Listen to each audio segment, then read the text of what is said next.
Potter Entrevista, estamos na temporada, como você já sabe, porque você leu ali e clicou, chamada Jornalismo, Praga ou Salvação. Obviamente que nisso tem uma provocação e é uma promessa minha sempre convidá-lo, né, em qualquer tema aqui. Não sei se vai ter algum tema que eu não vou te chamar, talvez tenha, PG. Tomara que tenha, teus ouvintes merecem. Mas até agora tu participou de quase todos os temas aqui. Eu te perguntei o que é esquerda e direita, te perguntei se Deus existia.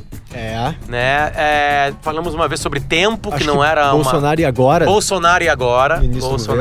Aliás, isso é uma coisa legal de ir lá escutar novamente, depois de um ano e pouquinho. Pois, eu também tô curioso pra saber o que eu disse, não me lembro de tudo. Porque também dependia se as perguntas foram feitas de maneira correta, não lembro mais o que era, assim, mas tinha um temor, assim, que uma democracia pudesse estar em vertigem.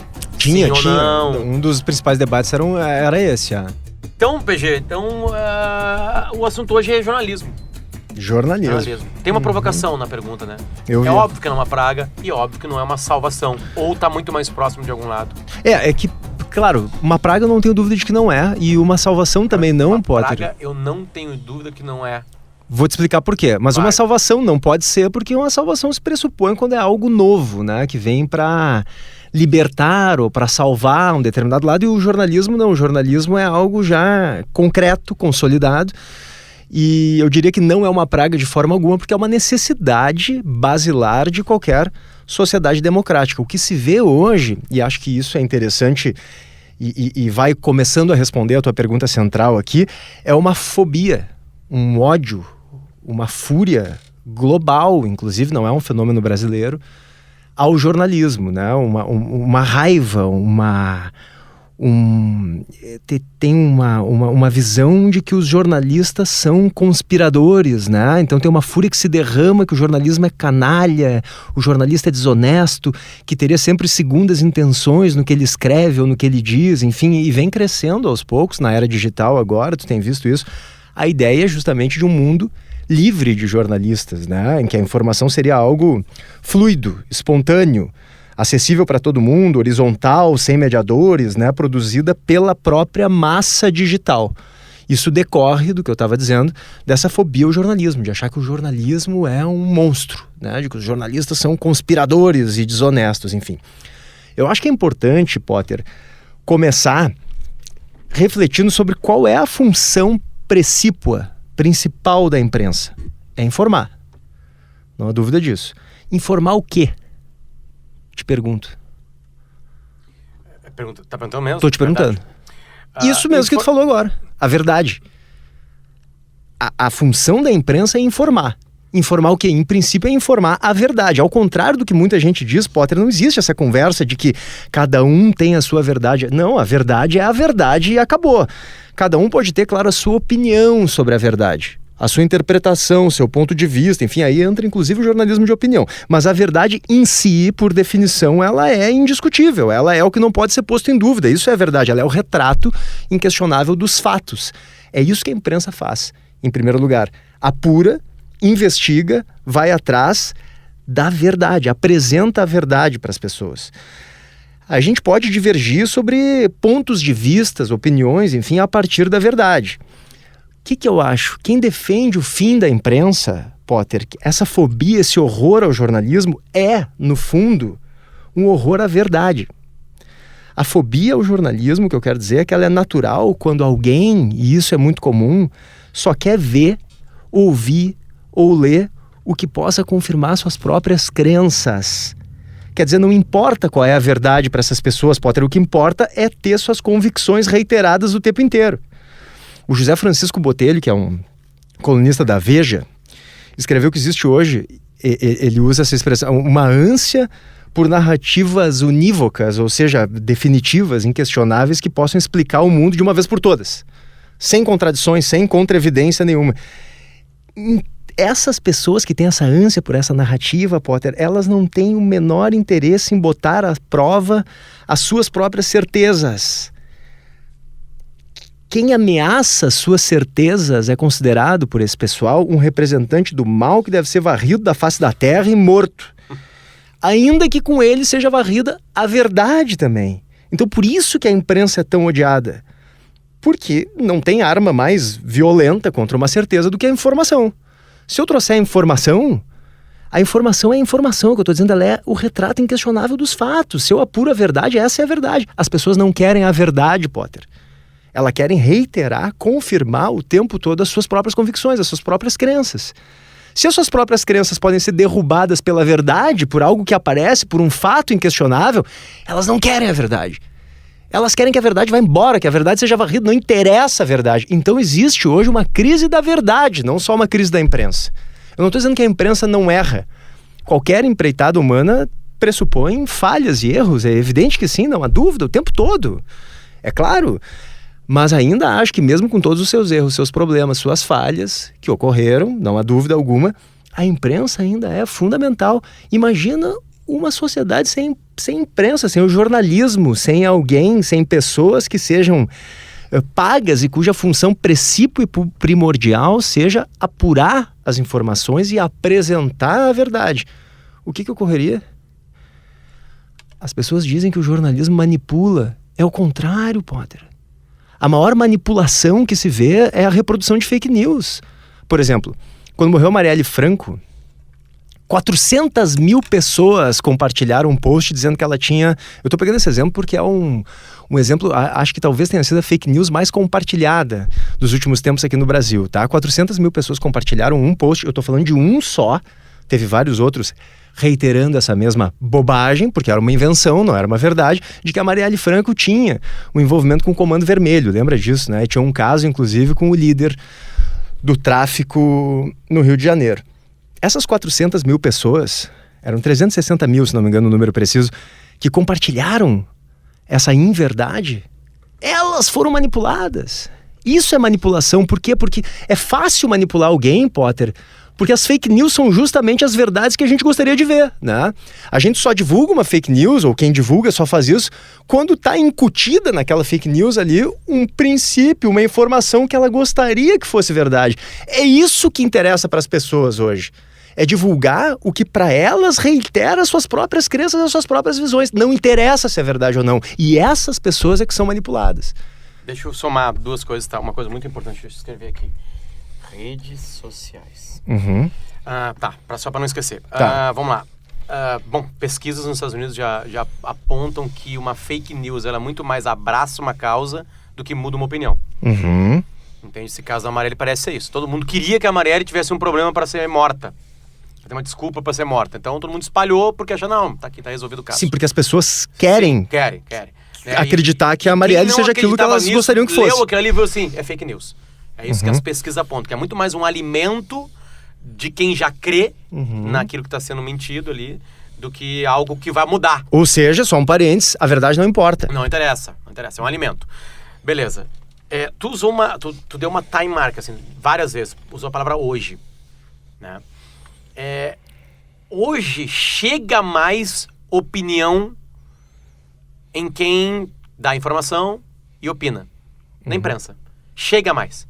Tu acabou de lançar um texto ali em cima em GZH, na hora já tem opinião. Na hora, o cara nem leu, já tá te comentando. Tá dizendo que tu é um merda ou que tu é um gênio. Tá ali. Será que não é sempre foi assim, só que não chegava? O ser humano sempre quis acreditar na sua verdade. O ser humano sempre quis alimentar isso, só que ele não tinha como te falar. Porque antes, para chegar no colunista Paulo Germano da Zero Hora, alguém tinha que escrever num papel, embrulhar aquele papel, comprar um envelope, sair de casa. Ir numa caixa não de tem correio. Dúvida. Tu tá falando perfeito. A maneira de ser... Isso é se... humano. E agora como é fácil chegar... Aí eu vou me incluir, desculpa. Nós, jornalistas, estamos batendo com isso diariamente, assim, de uma maneira... A maneira de se comunicar, de um modo geral, inclusive do contato entre os dois lados, está muito mais democrática, inclusive, Potter. Isso é inegável. Antigamente, claro, se dizia alguma coisa, alguma opinião que eventualmente fosse... Porque isso é muito comum também, né? Opinião baseadas em inverdades... Isso tem se visto muito nesse lodo todo das redes sociais e também em alguns setores da imprensa, e posso falar sobre isso daqui a pouco. Mas essa opinião incutida com inverdades, essa opinião viciada, ela antigamente era simplesmente dada, expressada, repassada, transmitida à sociedade e não havia como se contestá-la. Hoje isso é muito fácil, muito rápido, é muito simples contestar a opinião de alguém. E isso é democrático. Isso é absolutamente democrático. Quer dizer, a imprensa, cujo papel, um dos papéis principais é fiscalizar o que ocorre especialmente no poder, nos governos, também vem sendo muito mais fiscalizada por esses novos instrumentos, essas novas ferramentas digitais que tu está mencionando aí. Então não há dúvida alguma. E isso é bom, isso é legal. Que se fiscalize a imprensa que antes tinha uma voz solitária, sozinha. Hoje não. Hoje ela está o tempo todo sendo fiscalizada e há cobranças em cima dela e elas são legítimas. Até aí, tudo certo. A imprensa persegue pessoas? A imprensa persegue governos, governantes, políticos, empresários? Essa é uma boa pergunta. Persegue seres humanos? Essa é uma mania antiga, dizer que a imprensa persegue o governo. Tem se ouvido muito isso agora, no governo Bolsonaro. E se ouvia a mesma coisa... A gente está gravando isso em março de 2020, você que está escutando em 2028. Isso, e se dizia a mesma coisa no governo do PT também, era a mesma coisa, né? Nós éramos chamados, lembra, de PIG, o partido da imprensa golpista, e muito se atribuiu à imprensa o impeachment da ex-presidente Dilma Rousseff, que foi chamado por esse setor da esquerda de golpe, né? Então se dizia que a imprensa era golpista, e agora está se dizendo que da mesma forma a imprensa persegue o governo. Tem uma historinha interessante, Potter. Lá no final do século XVIII tinha um jornalista jovem, 30 anos, um pouquinho mais no máximo, se chamava Camille Desmoulins. Esse cara criou um jornal no final do século XVIII, início ali no estopim da Revolução Francesa, um jornal chamado Le Vieux Cordelier. Era um jornal antimonárquico. E ele começou... Era um cara que dava opinião, enfim, era um jornalismo um pouco diferente, muito posicionado naquele momento ali, começou a estimular a revolta contra o rei Luís XVI lá. O rei mandou prender o Camille Desmoulins e o jornalista deu um jeito de desaparecer, sumiu, foi embora, conseguiu se esconder, enfim. A essa altura, os jacobinos ali na França, Potter, já estavam se articulando para tomar o poder, conseguiram tomar o poder. Quando o rei foi deposto, esse cara, o Camille Desmoulins, ressurgiu como um herói. Nos braços do povo, enfim, o cara que defendeu. Legal, ficou feliz, beleza, os jacobinos assumiram e tal. Só que aí veio o famoso período do terror. E os jacobinos começaram a guilhotinar todo mundo que de alguma forma se opusesse ao novo regime. O Camille Desmoulins, como era um cara muito combativo e colocou o jornalismo à frente de qualquer dogma ideológico, começou a denunciar a carnificina toda lá nas páginas do jornal dele, e adivinha o que aconteceu? Guilhotina pro Camille Desmoulins aos 34 anos de idade. Por que eu tô contando essa história? Esse cara foi perseguido pelo rei e foi decapitado pelos inimigos do rei, Potter. Então ele é um ícone, de alguma forma, dessa relação muito conturbada entre imprensa e poder, que não é de hoje. Embora ele tivesse uma inclinação política clara, nada, nem a iminência da morte, fez com que ele deixasse de fazer o que o jornalismo tem que fazer. E o que o jornalismo tem que fazer? Denunciar, incomodar e, acima de tudo, mostrar, Potter, o que os governos tentam esconder. E não interessa qual o governo. Esse é o papel da imprensa. Não existe outra forma de a imprensa contribuir para a democracia de alguma forma que não seja incomodando. Foi para isso que as sociedades, inclusive, criaram o jornalismo, Potter. Para escapar, te lembra? Certamente tu estudou isso, aqueles informes chapa branca na Roma Antiga. Eram informes em pedra, assim, que o governo distribuía em tábuas de pedra, enfim, com as versões de tudo o que convinha ao governo sobre os assuntos que convinham ao governo. Jornalismo é o que não convém. É o que o governo não quer. Eu sei, sou meio antipático, meio mal-humorado, mas não tem função mais indispensável à democracia do que essa. E de uns tempos para cá vem crescendo esse clamor por um jornalismo positivo. É lógico que se um governo apresenta um projeto interessante, bom, fora da curva, e esse projeto é positivo, enfim, o jornalismo sério tem que cobrir o assunto, mas não é porque ele é positivo, é porque tem interesse público. Porque tem interesse público nesse projeto, é porque é notícia. E notícia, Potter, a gente sabe, notícia é o que fugiu do script. O Eugênio Butti diz isso, né? Notícia é o avião que cai. Não são os milhares de voos que todo dia terminam direitinho, enfim. Então, não tem dúvida de que o interesse público quando a gente fala em governo, ele nunca vai estar nos servidores honestos que nunca desviaram um centavo do erário. A notícia está nos que desviam. É isso. Está no que deu errado. Ou, no mínimo, está num enredo que ninguém esperava. Se o filho de um desembargador vira milionário, a gente sabe disso, não é notícia. Agora, se o filho de um engraxate consegue virar milionário, talvez seja notícia. E aí a gente tem uma pauta positiva, beleza? Mas o que eu estou dizendo é isso. O jornalismo, a sua função, ela é incomodar. É para isso. É para incomodar o governo, como fez o Camilo Desmoulins lá no século XVIII. E é para incomodar qualquer governo. Esse ou aquele, o que passou e o que ficou, o que vai ser. Isso é o que o jornalismo tem que fazer. Então a moda agora é dizer que a imprensa persegue esse ou aquele governante. Eu repito, a única forma de a imprensa ajudar no avanço democrático é incomodando quem governa. É isso.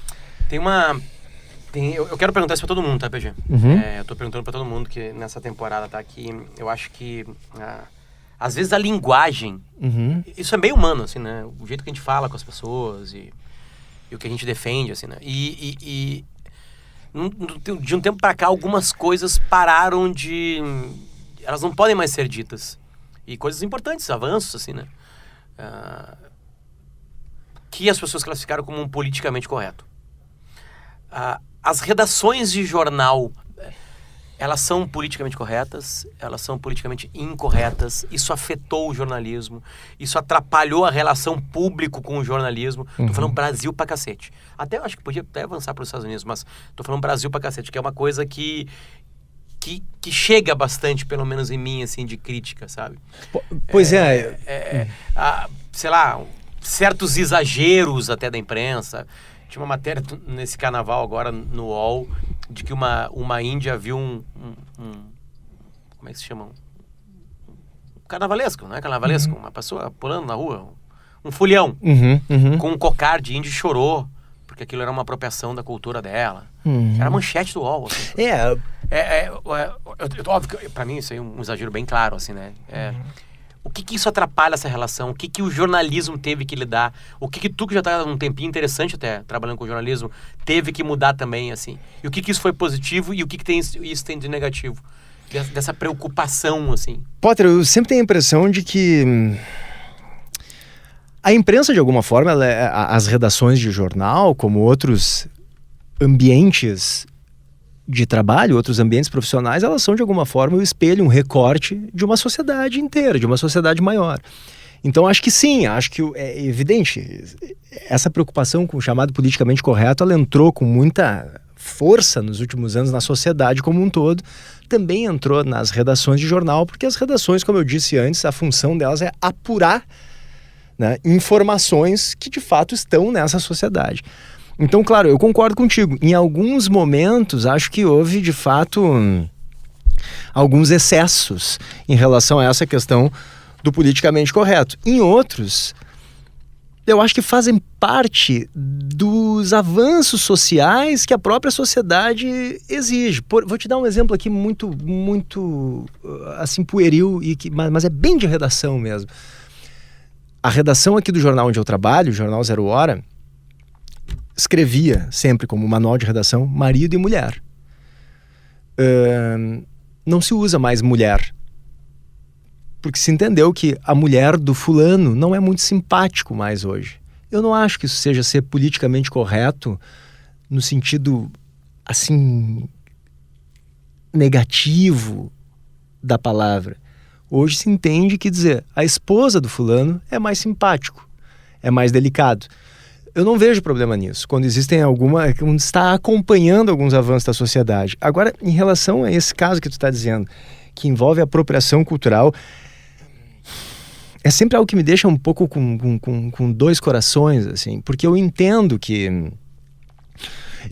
Eu entendo que quem está de determinado lado, seja nos indígenas, seja nos negros, enfim, tem algumas questões que de fato só eles podem falar, essa velha história de lugar de fala, enfim, eu concordo com isso, mas eu sempre tenho receio, Potter, quando se tenta colocar numa cultura, em vez de se lutar para expandi-la, e eu gosto muito disso, quando as culturas se expandem, é aí que elas deixam de estar em guetos, né? Quando você quer que as culturas fiquem no lugar onde elas estão e só alguns poucos representantes da sociedade podem fazer uso de elementos culturais, essa cultura fica num gueto. E a possibilidade de o restante da sociedade enxergar essa cultura como algo muito pequeno e que possa ser, inclusive, dizimado por ser pequeno, por ser uma minoria, me parece maior. Então eu acho um tiro no pé quando se faz esse tipo de avaliação de que a apropriação cultural é um sinônimo de não poder participar, se envolver com elementos que vêm de outras culturas. Eu acho muito bonito, em geral, a expansão cultural de qualquer cultura que seja.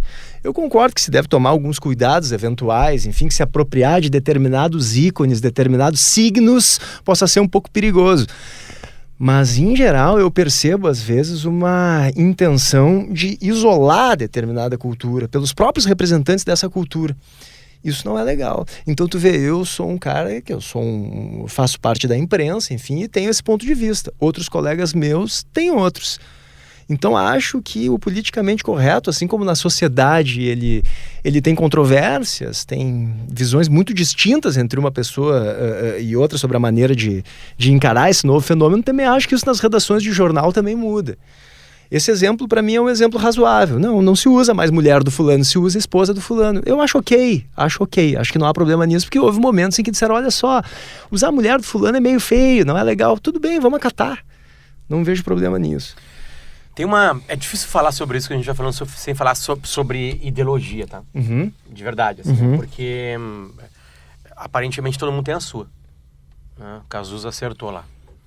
Né? Eu quero uma para viver. Meu partido é um coração partido. Que grande frase, né? Mas enfim, vamos adiante. O jornalista tem ideologia? Não, aí é que tocou num ponto interessante, Potter. Olha só, qual é o jornalismo em que eu acredito, tá? As pessoas costumam dizer assim, não existe jornalismo imparcial.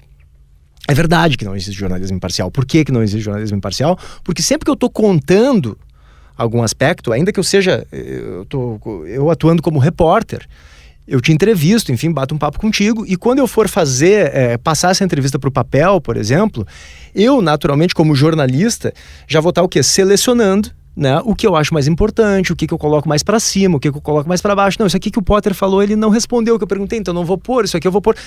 Isso é ser parcial. Por quê? Porque eu estou contando o fato a partir da minha parte. Portanto, eu estou sendo parcial. Não há como não ser parcial. Então, as pessoas têm razão quando dizem que não existe jornalismo imparcial. Isso não quer dizer que o jornalismo não possa ser isento, o que é diferente de ser imparcial. O contrário de imparcial é parcial. O contrário de isenção é comprometimento. O contrário de ser isento é estar comprometido. Entende a diferença que eu quero dizer, Potter? Eu não gosto e não acredito no jornalismo ativista. Esse jornalismo engajado, o jornalismo militante. Então, veículos de comunicação que são assumidamente ideológicos. Veículos de comunicação como o Jornal Livre, por exemplo, de direita, ou a Mídia Ninja de esquerda. Eu não estou dizendo que eles não fazem jornalismo. Eu estou dizendo que é um jornalismo no qual eu não acredito. Por quê? Porque não há nenhuma pretensão de isenção. O jornalismo ativista não é ele deixa de buscar a informação e apresentá-la para ser um assessor de imprensa. Ele tem intenções do que ele está fazendo, claro. Se tu te informar apenas por veículos ativistas, veículos militantes, a informação ela vai estar sempre pela metade. Que algumas coisas não vão ser informadas e outras vão ser. Tu entende o que eu quero dizer? Eu acredito no jornalismo isento. O que é o jornalismo isento? É o jornalismo que, ainda que seja parcial, porque é impossível não ser parcial, ele não tem nenhum interesse por trás disso. Ele não tem segundas intenções. Ele não quer informar aquilo ali porque no fundo ele quer defender o patrão, porque no fundo ele quer defender o partido tal, porque no fundo ele gosta do presidente, porque no fundo ele detesta o presidente. Não. Esse é o jornalismo comprometido. Eu não gosto do jornalismo comprometido. O jornalismo ele tem que ser parcial porque é impossível não ser. Mas é possível ser isento.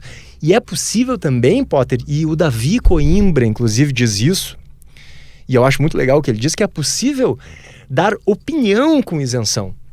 Porque a minha opinião, quando eu a expresso, ela é fruto só do que eu penso. Ela é fruto... Isso tem a ver com honestidade intelectual. Ela é fruto do que eu penso, ela é fruto das minhas convicções, ela é fruto da minha pesquisa, ela é fruto do que eu li. Ela não tem interesses por trás da minha opinião. Eu não estou emitindo essa opinião porque, na verdade, eu quero que o Bolsonaro seja empichado ou eu quero que, enfim, que o Bolsonaro seja reconhecido como grande líder da nação. Enfim, não. A minha opinião existe porque eu acredito nela e porque eu acho que a minha opinião, sendo passada assim, de maneira transparente, vai de alguma forma contribuir com o debate público. Então acho interessante isso. Não sei se eu respondi a tua pergunta. A tua pergunta original era qual? Sobre ideologia. Exato, se o jornalismo tem ideologia. Então as pessoas podem ter suas próprias ideologias e vão ter, né? Pode ter evidência, são seres humanos, claro que tem. Mas ao exercer a função jornalística, principalmente o repórter, que é o cara que faz aquilo que eu estava te dizendo antes, que a função dele primordial é informar. E informar o quê? A verdade. Ele não pode estar comprometido com um lado ou outro. Aí ele é o jornalista ativista, que é um jornalismo em que eu não acredito. Não estou dizendo que não é jornalismo, mas é um jornalismo que eu particularmente não gosto. Eu gosto do jornalismo que busca a isenção. Vou voltar um passinho atrás da nossa profissão. A faculdade. Vem cá, vamos trocar de lugar. Vamos lá. Lugar que é mais confortável para ti. Estamos trocando de lugar. Por que a gente trocou? Porque eu tava com calor. Até suando. É, boa. PG, vou voltar um passinho atrás, tá? As escolas de jornalismo. Tá. As faculdades de jornalismo. Uhum. Eu tenho uma opinião, tá? Ela não me preparou. Ela não me preparou. Ela me mostrou algumas maneiras de enxergar o mundo. Inclusive de enxergar ideologias e coisas desse tipo assim, sabe? Uhum. Ela não conseguiu, assim, sabe? Eu saí despreparado. Eu comecei a me dar conta disso bem tarde, de uma maneira, né? Ou me mostrava só um lado. E não tô falando só de história, tá? Não tô falando de Che Guevara e Olavo de Carvalho. Eu tô falando de diversas funções sociais e blá blá blá. Eu não sei se tu pode opinar, obviamente, as universidades brasileiras estão formando, blá blá blá.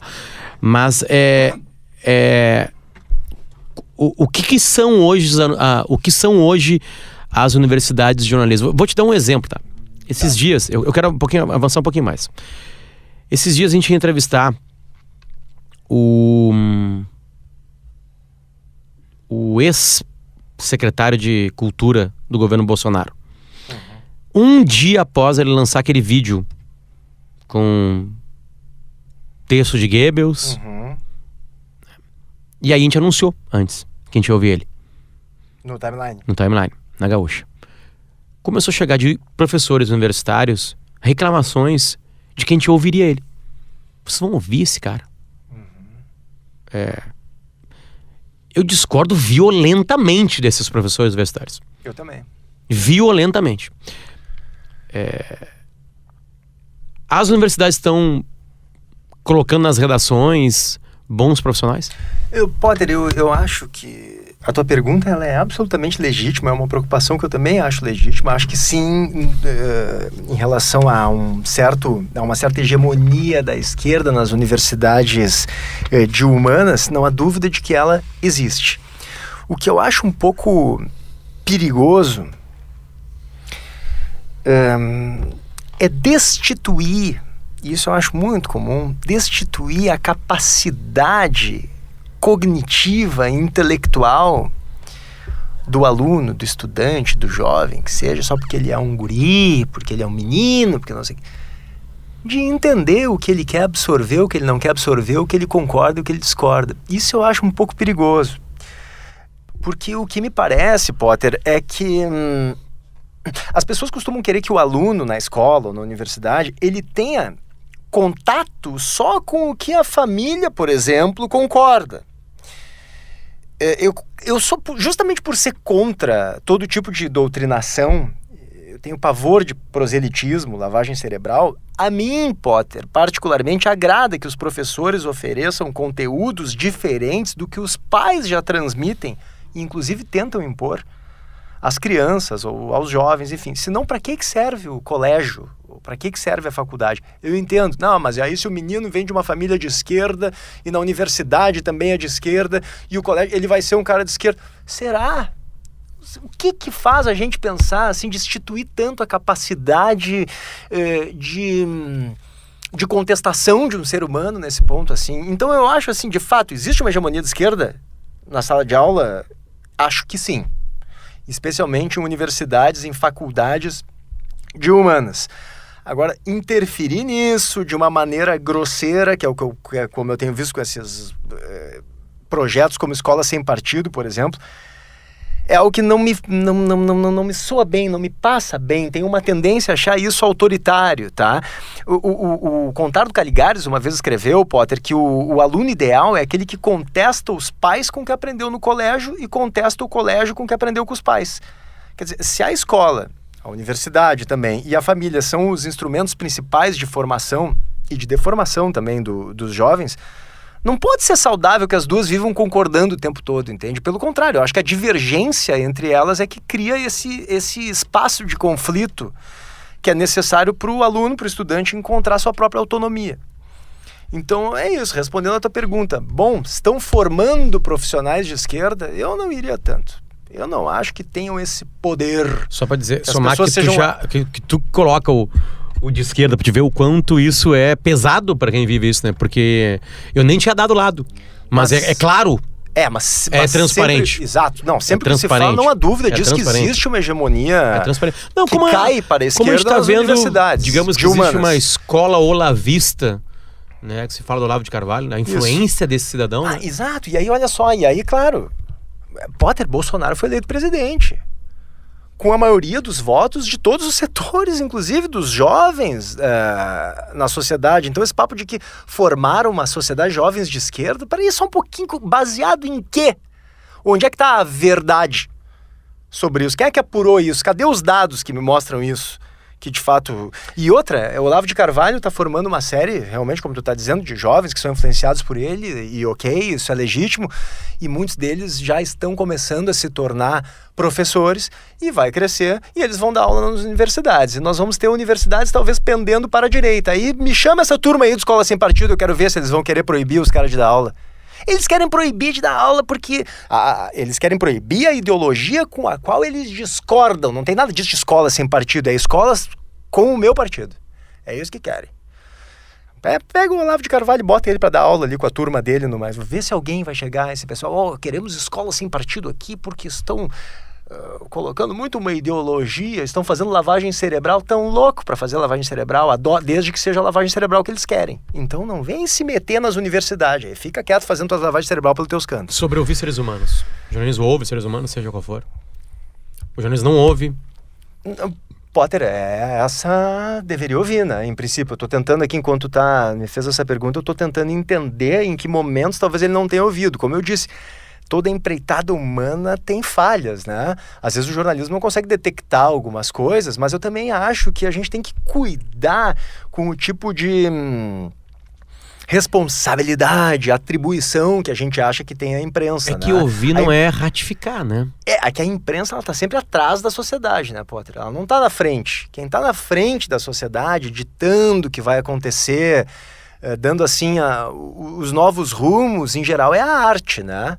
A arte, as manifestações culturais, e tá bem, colunistas, por exemplo, que são escritores, que são cronistas, enfim, e de alguma forma tá introduzida no papel deles essa questão mais intelectual, né, de estar à frente, de filosofar e tal. Esse pessoal, sim, pode eventualmente liderar, né, ou apontar para onde, que rumo a sociedade está tomando. Agora, o jornalismo, de um modo geral, a reportagem, enfim, ela não necessariamente tem essa função, muito pelo contrário, ela costuma estar atrás da sociedade. A sociedade dita o rumo e o jornalismo vai cobrindo o que a sociedade está fazendo. A sociedade vai indo, o jornalismo vai atrás cobrindo o que está acontecendo. Então, às vezes, eu acho que, não sei se a tua pergunta tem relação com isso, mas às vezes eu vejo muito assim, o jornalismo não detectou, por exemplo, o fenômeno Bolsonaro. é que não é o jornalismo que tem que detectar, né? Quem tem que detectar alguns fenômenos, como o bolsonarismo, enfim, são pesquisadores, são acadêmicos, são pessoas que estão, cujo seu papel é estar justamente à frente, né, prevendo tendências da sociedade. Não acho que esse seja um papel do jornalismo, e acho que às vezes se cobra muito da imprensa esse tipo de acerto, e acho que não, acho que a imprensa não consegue e não vai conseguir, porque não é uma função dela. Perfeito. Junto com a palavra imprensa, tá, e com as críticas à imprensa, tem muito de manipulação. Né? Sim. Muito mesmo, assim, né? Se cola assim, são manipuladores. Aliás, isso aí a gente ouviu sempre, na verdade. Isso não é momentâneo agora, isso não é agora. Né? Não é fenômeno, as redes sociais, não, antes era a mesma coisa. Não, sempre. Eu tinha dito ali um pouco antes, Potter, eu acho justamente o contrário. Quem são as pessoas mais manipuladas? São pessoas que têm uma tendência, por terem aquela fobia ao jornalismo, que eu havia dito lá no início da entrevista, também passam a ter uma fobia à verdade. Por que elas têm essa fobia à verdade? Porque elas não querem porcaria nenhuma de verdade. Elas querem reiterar suas próprias convicções, suas próprias crenças o tempo todo. Aí o que elas fazem? Você publica uma fake news ali dizendo a verdade que elas gostariam de ver e elas replicam, elas compartilham, elas dizem aqui está a verdade. Olha só como são manipulados. Isso é ser manipulado, né, Potter? Você não está preocupado se é verdade ou não. Você está ali compartilhando uma coisa, gritando, berrando, quer dizer, é um gado, né? É uma postura de boi, né? Estão mandando tu ir para aquele lado e tu tá indo. E aí o cara lá tá te enganando. Então, é isso que eu quero dizer. Quando essa crise da verdade impera, as pessoas estão sendo manipuladas e estão achando que estão se libertando. Quer dizer, estão se libertando da manipulação do jornalismo, mas estão sendo exatamente manipuladas por quem diz que o jornalismo não presta e que está tentando colocar dentro da cabeça das pessoas, incutir, enfiar verdades que não são verdadeiras, né? São visões falsas, são fatos errados que têm uma segunda intenção por trás. E as pessoas se deixam manipular, são manipuladas por isso, porque elas gostariam que aquilo ali fosse a verdade. Isso é ser manipulado. Claro, aí, mas a imprensa nunca manipulou? É evidente que manipulou, Potter, mas não tem a menor dúvida.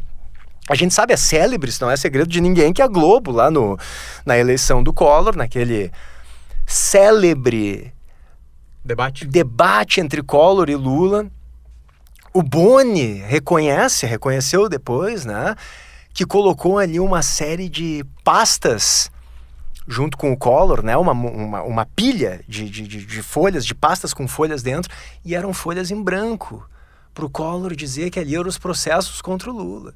Ele disse para o Collor tirar a gravata, porque as pesquisas mostravam que o Lula representava o povo e o Collor muito autoridade, ele estava muito austero com aquela gravata, então ele tira a gravata para fazer o debate a pedido do Boni, que era o diretor da Globo. Isso a gente está falando em 1989. Isso foi um erro da imprensa, mas não tem a menor dúvida, um erro grosseiro, um troço autoritário, querer se meter e impor à população o que uma empresa ou o que alguém acha que é melhor. Mas a imprensa avançou junto com a democracia, Potter. Esse tipo de barbaridade que foi feita lá em 1989 hoje não cola. Não cola. Primeiro porque a cultura vai mudando, a imprensa mesmo vai se revendo, né? Fazendo revisões sobre onde errou, sobre por que errou, e a Globo errou, e feio, e sabe que errou, e diz que errou hoje. E outra porque as pessoas não aceitam mais, não tem mais espaço para isso, porque aí entra naquilo que eu estava dizendo antes, porque agora a imprensa também é fiscalizada, ela não só fiscaliza. Quer dizer, tu tenta pregar uma dessa aí, pode querer manipular as pessoas ali rapidinho, 2, 3 textos nas redes sociais te desmascaram. E aí um monte de pessoas compartilham e isso é muito legítimo. E as pessoas vão começar a debater a tua postura como imprensa e como jornalismo. Isso é saudável, isso é legal, isso é legítimo. Isso fez a imprensa também avançar, se rever e melhorar. Então esse é o lado legal das redes sociais. Mas respondendo a tua pergunta, a imprensa manipula? Olha, se manipula, eu te garanto que muito menos do que aqueles que gostariam de ver o fim da imprensa. O que tu mais apanha? Quais motivos, assim, que eu mais apanho? Potter, tudo que envolve... Hoje a gente está vivendo um momento absolutamente polarizado, dividido. Então, tudo que envolve alguma posição que pode ser encarada por quem me lê como ideológica, seja mais à esquerda ou mais à direita, eu apanho. Tu sabes, né? Não tô dizendo aqui porque eu apanho muito da direita e apanho muito da esquerda. Claro que quem tá ouvindo agora é de direita, vai dizer, PG tá mentindo, só apanha da direita porque ele é de esquerda. E o outro cara de esquerda que tá me ouvindo tá dizendo só apanha da esquerda porque esse vagabundo é de direita. Não, é verdade. Por quê, Potter? Porque o que eu defendo?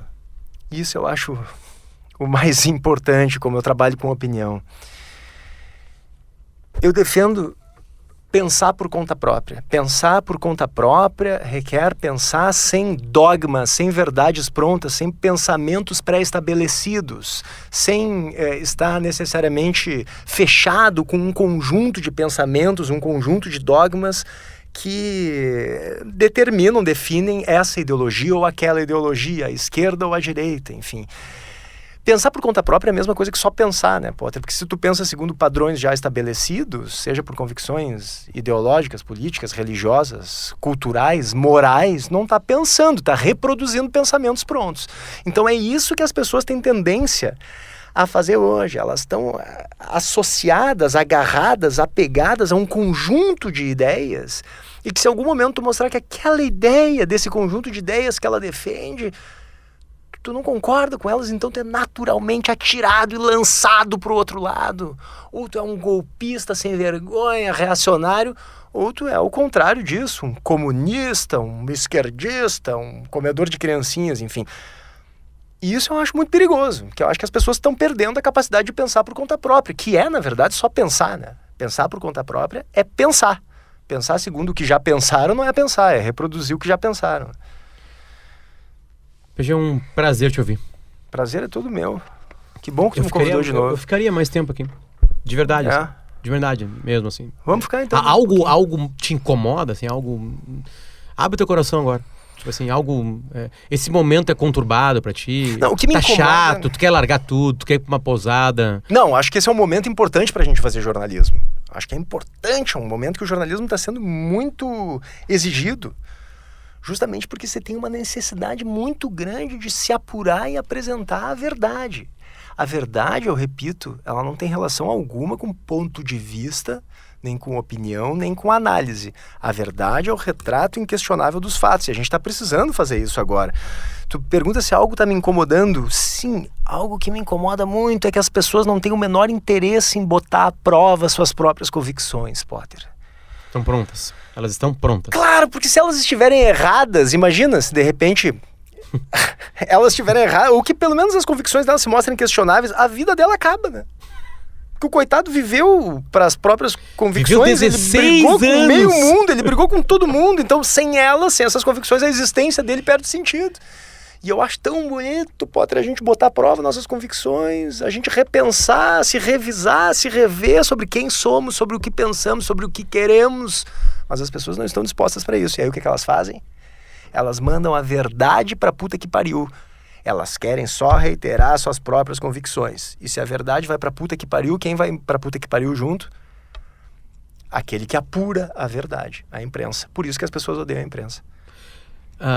Tem uma classificação que chega muito na gente, assim. E eu comecei a receber bastante isso por causa desse podcast aqui. Porque tu foi atrapalhado alguma vez aqui? Uma vez, acho, né? 2 vezes. Ah, por ti? Agora? Não me lembro, acho que... Pois é. Eu ouço as pessoas. O Couto participa aqui comigo aqui. O Couto é o cara das... né? É o que transforma esse podcast num dos melhores áudios do Brasil. O Couto já ouviu 90% das entrevistas. Eu sei como o Couto pensa. E eu vou te confessar uma coisa, Couto. Eu já te vi incomodado nessa cadeira. Se mexendo, porque o Couto não pode atrapalhar com a voz dele. Ele não pode atrapalhar com a voz dele, entendeu? Claro. E aí eu fico olhando pro Couto assim, olha como incomoda ouvir alguma coisa que eu discordo. Só que o Couto se acostumou. Tu aqui, tu ouviu? Ele ouve junto comigo. Ele me vê também, às vezes, mudando de posição na cadeira, indignado com alguma coisa. Então, eu comecei a ouvir, PG. Cara, tá sendo a coisa mais do caralho da minha vida. Ouvir, né? É o meu trabalho mais elogiado, PG. Eu trabalho com voz, tá? Há 20 anos. Quando eu calei a boca, PG, eu sou elogiado. Sim, quando tu deu voz. Quando eu fiquei quieto. Cara, que podcast legal, cara. Mas eu mal falo, exatamente. Exatamente. Mas tu tem toda a razão, que é interessante isso, como hoje é um mérito, né? Como hoje é um mérito poder dar voz, né? E não ser a voz. Porque o fundamento jornalístico é o quê? É ouvir. É perguntar. Se tu pergunta, tu tem que fazer o quê imediatamente? Ouvir. Sem dúvida. Isso é jornalista, né? Claro. O jornalista não sabe nada. Você só pode apurar, investigar alguma coisa se tu estiver disposto a ouvir. E aí ele tem o potencial de saber tudo. Entender. Coronavírus. De novo, estamos gravando em março, comecinho de março de 2020. Coronavírus. O que tu sabia de coronavírus? Vinha de um animal e acabou, né? Quanto tu estudou na tua vida de coronavírus? Alguns textos? Nada. Ouvi As pessoas estudaram 10 anos, vou ouvir quem? Vou ouvir quem, Peja? Quem estudou. Claro. Aí o que o jornalista faz? Fica quieto, ouve. Exato. É o momento que todo mundo tá falando e isso é absurdamente maravilhoso para a sociedade, na verdade.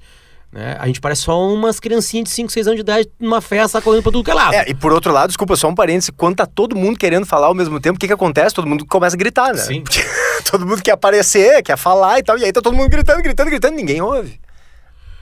Tu passou a ouvir mais, Pejão? Esses cabelos e essa barba grisalha aí indicam que tu começou a ouvir mais? Pois, Potter, por Deus do céu, não tô querendo aqui fazer demagogia de forma alguma. Eu sempre tive essa consciência de que a minha profissão pressupunha isso, né? Eu fui repórter por 11 anos antes de trabalhar com opinião, enfim, mesmo durante um bom tempo continuei trabalhando com reportagem. E agora tenho trabalhado mais com opinião. Mas essa é a função primordial do jornalismo. E eu sou um jornalista. Eu trabalho com opinião hoje, mas continuo sendo jornalista, perdão. Então eu preciso ouvir. Se eu parar de ouvir, se eu parar de colher os pontos de vista que tem aqui, que tem ali, eu me empobreço. E isso é o que tem me irritado mais hoje, Potter, que é justamente essa visão de as pessoas estão muito brabas, muito furiosas, mas ao mesmo tempo eu acho engraçado isso, porque são brabas e são furiosas com quem elas discordam, mas são bajuladoras, né? E lambibotas, uns capachos, submissas sempre ao seu grande líder. Não importa o que esse líder, esse semideus apronte, não importa o que as barbaridades que ele disser, e eu não tô falando do Bolsonaro nem do Lula, mas tô falando também do Bolsonaro e do Lula, qualquer coisa que eles fizerem, esse analfabetismo ideológico mantém ali uma cegueira obediente ao que ele diz, enfim, e não se ouve o outro lado, não se ouve. Isso é uma loucura, as pessoas se anulam, Potter, em nome de outra pessoa, elas terceirizam o pensamento, o que o meu grande líder, o que o semideus disser, eu sigo, e não importa o que ele diga, mas o que é isso? Que loucura, cara! Isso é terceirizar o pensamento, isso é não conseguir pensar, de fato, era o que eu estava dizendo, pensar por conta própria, não saber pensar. E as pessoas estão abdicando disso, é uma coisa maluca. Então, assim, claro, Potter, se só uma pessoa tem a verdade absoluta e única, é um representante dos céus que veio nos salvar, claro que eu não vou ouvir os outros. Tu tá em cima do muro? Eu? Esse é um xingamento hoje. Pois é, isso é uma boa pergunta. Um dia um cara me falou assim, tá em cima do muro, assim, cara, vem aqui pra cima, dá pra ver melhor. Aqui em cima do muro é mais alto, não, né? é uma boa resposta essa. Vem aqui, dá pra ver, e dá pra ver, aliás, os dois lados. Assim, não, mas é que tu tá participando do fim da democracia, estando em cima do muro. Assim, mas na real, não tô em cima do muro. Eu pergunto pras pessoas, quando eu ouço as pessoas, eu pergunto. Às vezes as perguntas incomodam. Potter, eu não gosto muito de ser rotulado, de fato, né? Porque eu tenho essa convicção de que eu consigo me enriquecer, consigo expor com mais propriedade o que eu acredito que seja, que mereça ser exposto, que mereça ser dito, enfim, quando eu consigo ouvir os vários lados e estar livre, especialmente livre, para dizer que este lado está errado e que aquele outro lado está errado em outro momento e que o primeiro lado errou neste momento aqui, o outro vai errar lá e o que o outro está certo aqui, mas naquele outro momento aquele lado está certo. Nós conversamos sobre isso quando falamos sobre que diabos afinal são esquerda ou direita. E eu me disse aqui, eu sou um centrista convicto. E ser um centrista é estar no muro? De forma alguma. Eu tenho posições concretas, que a gente podia conversar aqui, mas não vai dar tempo, sobre uma série de assuntos que envolvem a desigualdade social, que envolve a sociedade, que envolve a cultura, que envolve a pobreza, que envolve a riqueza, enfim. Então não tem essa de muro. Tenho posições específicas e claras sobre uma série de aspectos. Outras eu não tenho, né, Potter? Porque nem tudo a gente tem que ter certeza, né? Não tenho certeza sobre todas as coisas, né? Evidente que não. Mas isso não tem nada a ver com muro. Tem a ver com ser livre. Eu não vou seguir uma série de dogmas porque alguém está dizendo que essa é a ideologia mais correta. Nunca. Para acabar, é uma praga ou salvação o jornalismo? Como eu disse antes, praga, sem dúvida, não é. Por quê? Porque o jornalismo exerce uma função primordial para qualquer sociedade democrática, que é apurar, investigar, ir atrás e apresentar a verdade.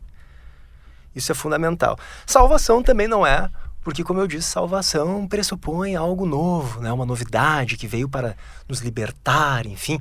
E tudo que é visto hoje em dia como uma salvação, Potter, como um Messias, como algo que veio para nos salvar e tal, eu tenho sempre uma resistência em relação a isso. Então o jornalismo não é uma salvação porque ele já é uma consolidação. Ele está pronto e ele é concreto e sabe-se, a partir do crescimento dos avanços sociais, o quanto ele é importante, um jornalismo livre, para uma democracia consolidada. Volte sempre, PG. Volto sempre que tu quiser. Couto, obrigado pelo som. A gente volta a qualquer momento, quer dizer, não é a gente volta, né? Tu escuta como tu quiser o podcast, a hora que tu quiser, a ordem dos entrevistados que tu quiser. A gente tá aí, vivo aí, falando sobre vários assuntos e é só clicar. E obrigado por chegar até aqui. Isso é importante. Tchau, tchau.